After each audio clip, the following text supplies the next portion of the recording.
మామిడి తోటలు ఒక్కో సంవత్సరం ఆలస్యంగా పూతకొస్తాయి.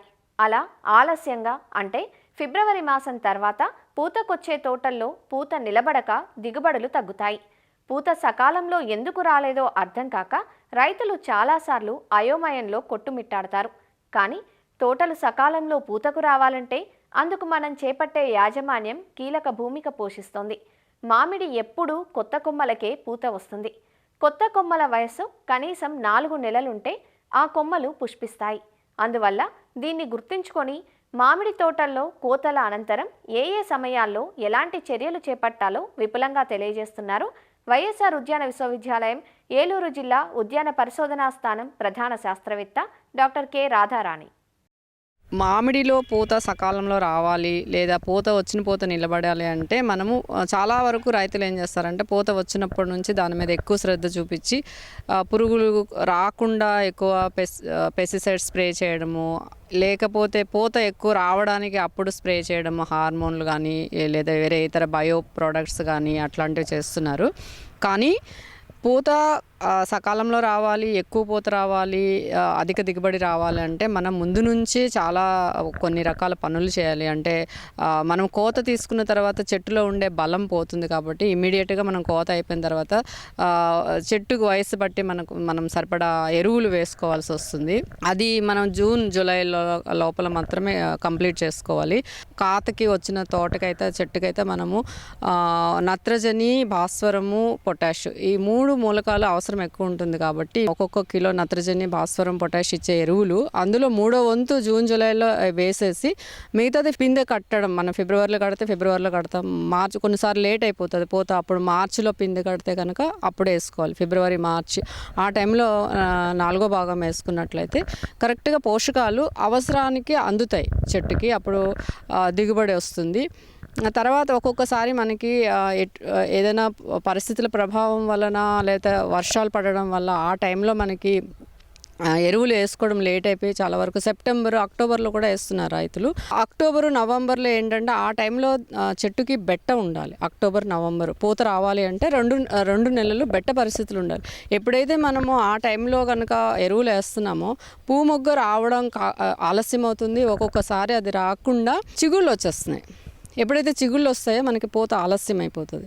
ఎందుకంటే పూత రావడానికి కొమ్మ వయసు కూడా చాలా ఇంపార్టెంట్. అంటే వయస్సు బాగా ముదిరిన కొమ్మల మీద పూత రాదు, అలాగే మరీ లేతగా ఉండే కొమ్మల మీద కూడా రాదు. కనీసం దాని వయసు ఒక 4 నెలల వయసు ఉన్నట్లయితే కనుక పూత వస్తుంది, టైంకి వస్తుంది. కాబట్టి ఒకవేళ ఆ టైంలో కనుక ఎరువులు వేసుకోలేకపోతే డిలే చేస్తే ఎట్టి పరిస్థితుల్లో అక్టోబర్లో కానీ నవంబర్లో కానీ ఎరువులు వేసుకోకూడదు.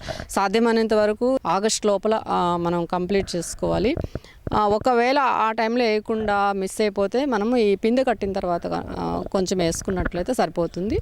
దీంతో పాటు కొత్త చిగురులు వచ్చే టైంలో మనము ఈ జింకు 2 గ్రాములు, బోరాన్ 1 నుంచి 2 గ్రాములు వేసుకోవచ్చు.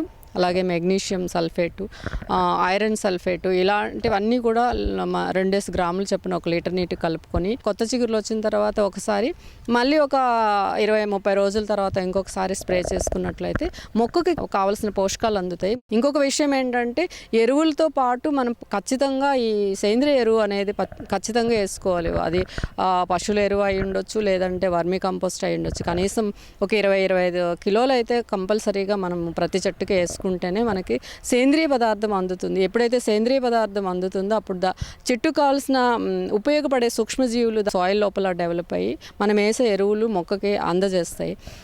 అలాగే ఈ కలుపు విషయానికి వస్తే కలుపు దున్నడం కాకుండా ఎప్పుడైతే తొలకరి వర్షాలు వస్తాయో అప్పుడు మనము ఈ సీడ్స్ ఇప్పుడు గవర్నమెంట్ కూడా ఇస్తుంది. ప్రీ మాన్సూన్ డ్రై సోయింగ్ అని సీడ్స్ ఇస్తున్నారు. ఒక 30 టైప్స్ ఉంటాయి. అవన్నీ కలిపేసుకొని మీరు చల్లేసుకుంటే ఏంటంటే సాయిల్ అనేది ఓపెన్గా లేకుండా ఏదో ఒక క్రాప్తో కవర్ అయి ఉంటుంది.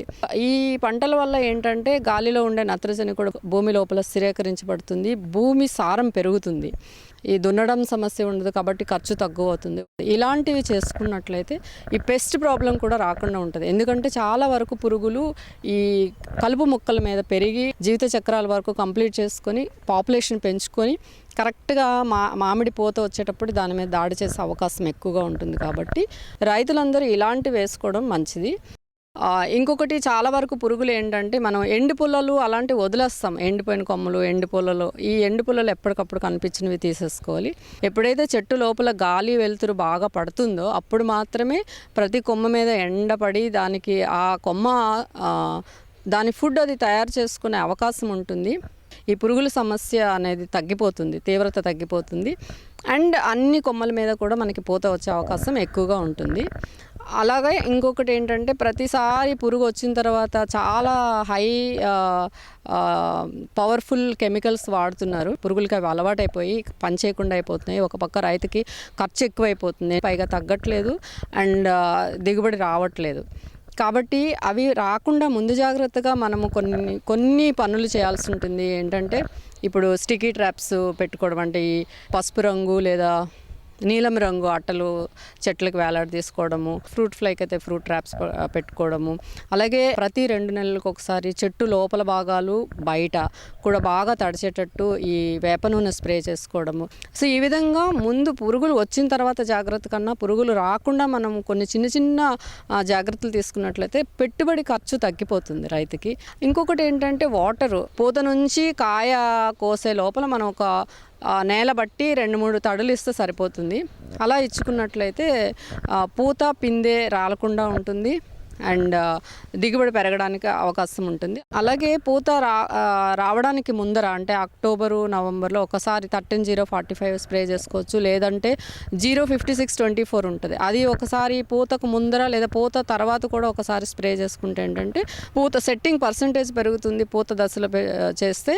అలాగే తర్వాత చేస్తే కాయ పెరగడానికి కూడా ఎక్కువ దోహదపడుతుంది. సో ఈ విధంగా రైతులందరూ జాగ్రత్తలు తీసుకోవాలని కోరుకుంటున్నాను.